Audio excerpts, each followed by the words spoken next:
In a video posted on June 22nd, 2022, Canadian YouTuber, entrepreneur, and exotic car enthusiast Damon Fryer was driving a Lamborghini in Anaheim, California when he was pulled over by Sergeant Gonzalez of the Anaheim Police Department. Mr. Fryer often travels to California from his home in Canada, and he shared multiple interactions with California law enforcement officers on his YouTube channel, Daily Driven Exotics. In fact, we have covered several of these encounters in previous episodes of ATA, which I've linked in the description below. After Sergeant Gonzalez initiated the traffic stop, Mr. Fryer's passenger filmed the encounter that followed. Well, we got lights.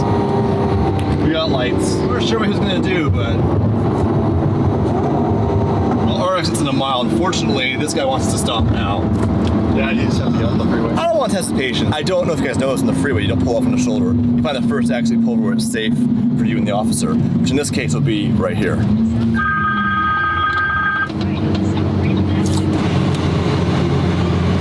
Turn off the car, he said. I want air conditioning. He's mad. For what? I don't know. What's he waiting for?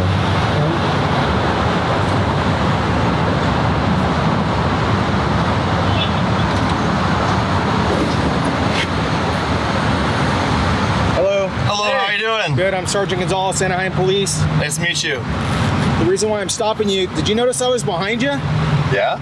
I'm sorry? Yeah.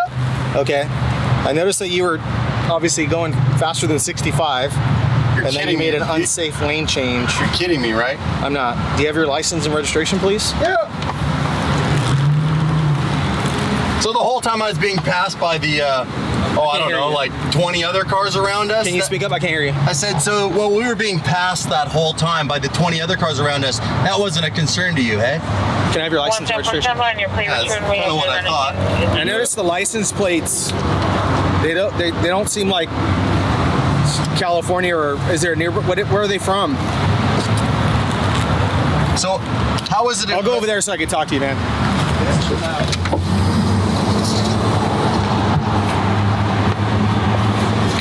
All right. How is it in an unsafe lane change? Okay, so here's the thing. You obviously caught my attention because I drive a Lamborghini. You're like, no, not necessarily, because look, I'm a sergeant, and I don't normally pull traffic stops, to be honest with you. Yeah. So, I noticed, when I looked at my speedometer, I was pacing you, you were like over 80 miles per hour. And the other thing is you're revving your engine, like exhaust loudly. What, no, this is how the car drives. So much that when I was on the phone, the officer was like, what is that I was talking to? The other thing is, when you made a change, when you're in the number one lane and you made that left lane change, the vehicle that was behind you had to stop on its brakes. Well, that happens sometimes. Well, that's what I'm explaining, the violation. That's not a violation. Braking because someone's lane changing and signaling is not illegal. The vehicle behind you had to apply its brakes. No, how do you know? How do you know he wasn't speeding? If you're saying I was speeding, then he must have been going even faster. Speeding. That was an unsafe lane. So where is this license from? It's from British Columbia, Canada. How long have you been in the state of California? 4 days. 24 hours at vacation. Yeah. Okay, cool. Is the license valid in Canada? It is. Is this registration? This is your insurance? Insurance is the small one. Registration is the big one. You know what the speed limit is in the freeway? Yeah, it's 65. Okay. And how fast do you think you were going? 65. Okay. All right, wait in the car, okay? Yeah. Unsafe lane, changed my... Not sure what he's doing, but he's on his phone. He had to find his ticket book. He said he's a sergeant, so he said he doesn't typically do traffic stops. So we're just hanging out, waiting. Currently in the car, no air conditioning. Kind of warm. It's nice, actually.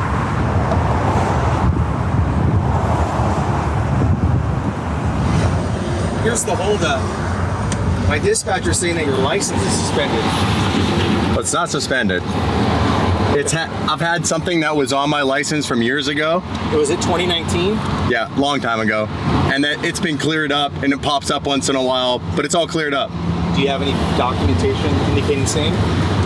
Because right now our records show that your license is suspended. What would it be suspended for? Well, that's what I'm trying to find out. Like something in your guys' system is like super archaic and it shows up. Just Well, like I think it's the different countries that's the problem. Yeah. Did you have a California ID before? No. Okay. I've never lived here. I've always been a tourist. I had a ticket. It says also, that's what I'm trying to confirm. It says that you have a California, or no, a non-issued driver's license or something like that. So you never had an ID in California? No. It seems to me like this was almost planned. What was? This whole like encounter between me and you. Is that accurate? Do we know each other? No, but just the way like, it just seems almost like you're trying to bait me into like some social media thing. And I'm smarter than that. I'm just saying like the cameras right away, just the way you're revving your engine, driving, just very unusual. Again, I'm a sergeant and I don't normally pull people over on the freeway, but the way you're driving, I actually thought you couldn't see me or something because I came up very close to you to try to look at your plate and read it. Okay. And I couldn't get it because I couldn't recognize it, obviously because it's from Canada. Okay. So this seems like it's all like planned by you. Is that accurate? No, I mean, I don't plan getting pulled over ever. Right. Did you see me behind you? Yeah, I saw you. And you thought I should rev my engine loudly and kind of be almost like driving a sports manner? Well, I'm driving a sports car, so it sounds like a sports car. No, I understand that, but it just seemed like, to me, I'm telling you. Are you a car guy?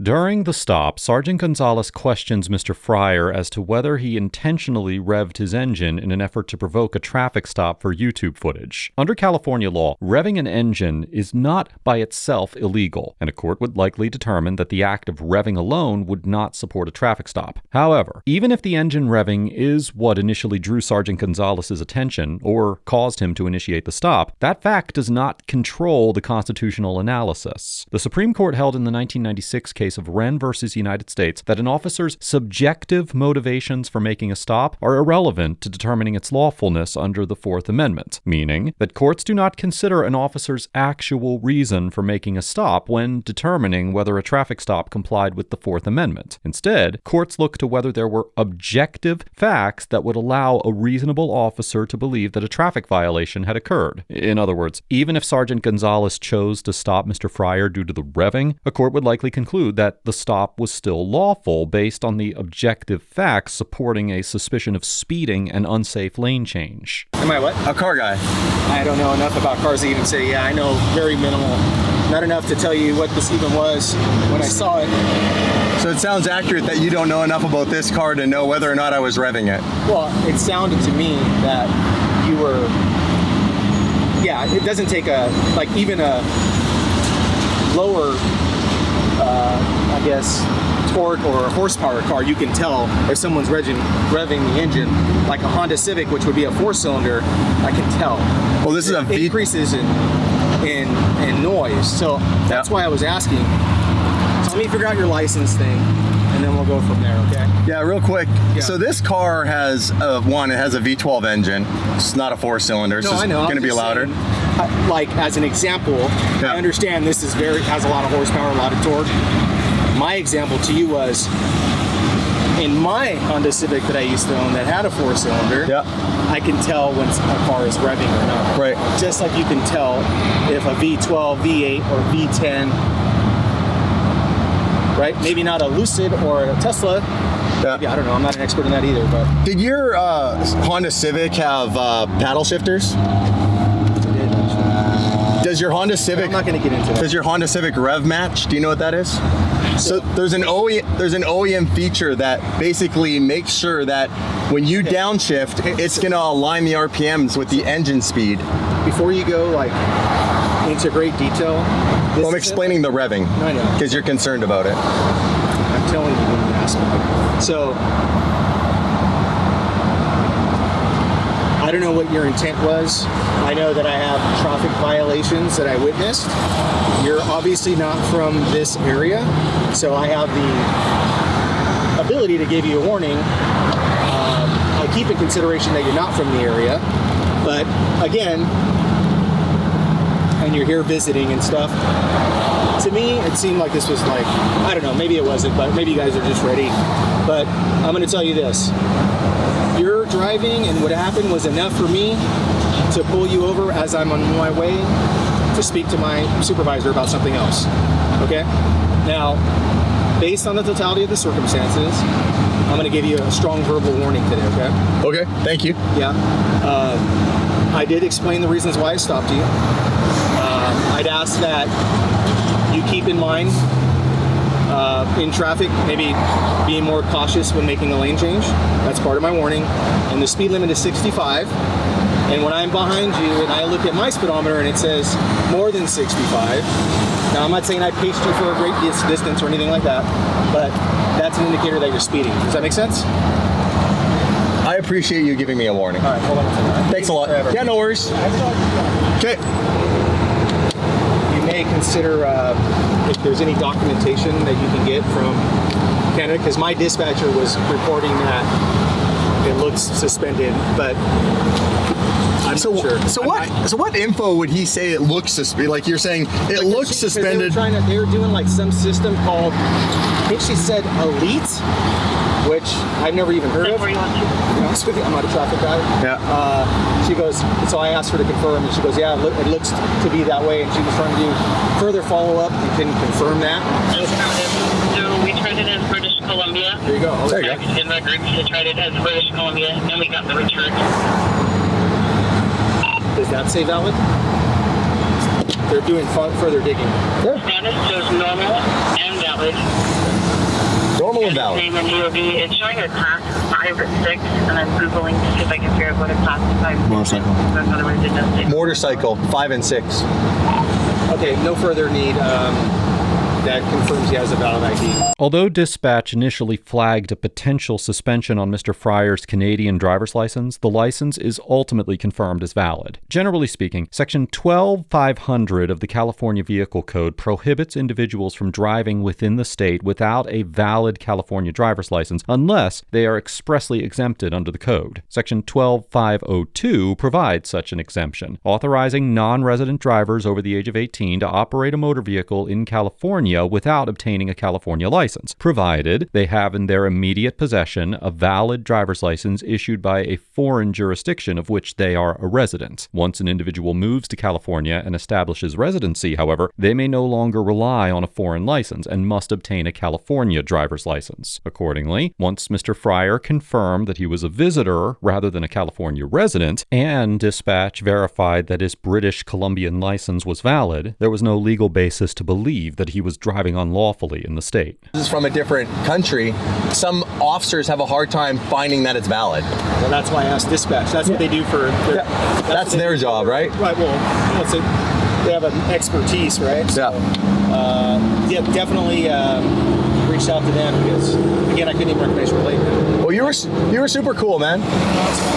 I didn't set this up. Like if I was setting this up, I would have done something to really get your attention. I felt I was driving quite normally. I had people still passing me going even faster, and I honestly lane changed. I signaled, I shoulder checked because this does have a blind spot, and when I came into that lane, that guy was going way faster than I was going if he had to brake.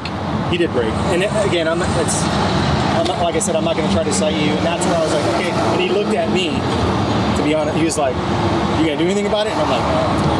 You're like, okay, this guy allegedly is doing, let's say, over the speed limit. Now this guy's obviously doing even faster than him if he had to brake. Well, because you're coming up, like, right? So I think what happened is that it's kind of a moot point because I'm not. It's a moot point. Yeah, you gave me a verbal warning. Let me ask you about this. Yes. What do you think of Lucid Motors? Have you heard of them? Oh yeah, electric cars. I test drove them. And what are your thoughts? It's way out of my price range, to be honest. Yeah. It was nice. It was fast. You should get a Lamborghini. I can't. That's out of my price range too. Of course, I'm not going to go too fast, but I got on it. You got on it. You got on it. My man. Well, it was good to meet you. Yeah. You're super cool. Do you have any questions for me? I don't. All right, man. Just keep the things that we talked about. Enjoy your vacation. Yes, sir. See you later. Sergeant Gonzalez allowed Mr. Fryer to leave with a warning and did not issue any citations. After the encounter, Mr. Fryer shared his passenger's footage on his YouTube channel. Overall, Sergeant Gonzalez gets an A- for maintaining a calm and respectful demeanor throughout the interaction, grounding the detention in objectively articulable traffic violations, even if his initial interest was arguably pretextual, and for pausing the encounter long enough to verify the status of Mr. Fryer's foreign driver's license before taking any unnecessary action. Sergeant Gonzalez told Mr. Fryer that he stopped him for speeding and an unsafe lane change, and he later explained that he believed that a vehicle behind Mr. Fryer had to brake as a result of the lane change. California Vehicle Code Section 22107 prohibits moving right or left on a roadway unless the movement can be made with reasonable safety, and it requires an appropriate signal when other vehicles may be affected. Even if the camera does not conclusively establish whether the trailing vehicle actually needed to brake, the relevant point for the Fourth Amendment analysis is whether the officer could articulate objective facts supporting a reasonable belief that a traffic violation occurred. As discussed earlier, the Supreme Court's 1996 decision in Wren versus United States forecloses the argument that a stop becomes unconstitutional because the officer's real-world motivation was curiosity about the driver, the vehicle, or the prospect of quote-unquote content. If Sergeant Gonzalez observed conduct that he reasonably understood as speeding and an unsafe lane change, well, the stop would likely be treated as lawful, regardless of whether the Lamborghini, cameras, or engine noise drew his attention first. Regardless of the fact that Sergeant Gonzalez's own statements lay out a clear argument for a pretextual stop, there is no legitimate legal merit in that defense, and the sergeant requires nothing more than suspicion of a traffic infraction to initiate a lawful stop. Furthermore, dispatch reportedly flagged Mr. Fryer's license as quote-unquote suspended, but Sergeant Gonzalez did not accept that information at face value, and thus didn't attempt to arrest Mr. Fryer or tow his car. Instead, he sought clarification, asked for documentation, and continued the stop in a way that suggests that he was attempting to confirm whether there was actually a license problem before acting on it. Once Mr. Fryer notified the sergeant that he was visiting, and the record ultimately reflected that his British Columbian license was valid, then the stop no longer supported any inference that he was unlawfully driving on a foreign license. Even if Section 12500 of the California Vehicle Code generally prohibits driving without a California-issued license, absent an exemption, that prohibition is not relevant once the non-resident exemption is satisfied. I commend Sergeant Gonzalez for staying measured, explaining the basis for the stop in an intelligible way, and choosing verification and proportionality over escalation when a cross-border license check introduced uncertainty into an otherwise routine stop. However, it is important to bear in mind that the available footage does not show whether Mr. Fryer actually committed any violations or engaged in any conduct that would legitimately warrant a traffic stop, and by no means should this grade be interpreted as an endorsement of pretextual stops. The broader point here is that Sergeant Gonzalez's conduct appeared lawful based on the available evidence and judicial precedent, but pretextual stops are still a highly contentious aspect of policing that certainly warrants further scrutiny. Mr. Fryer also gets an A-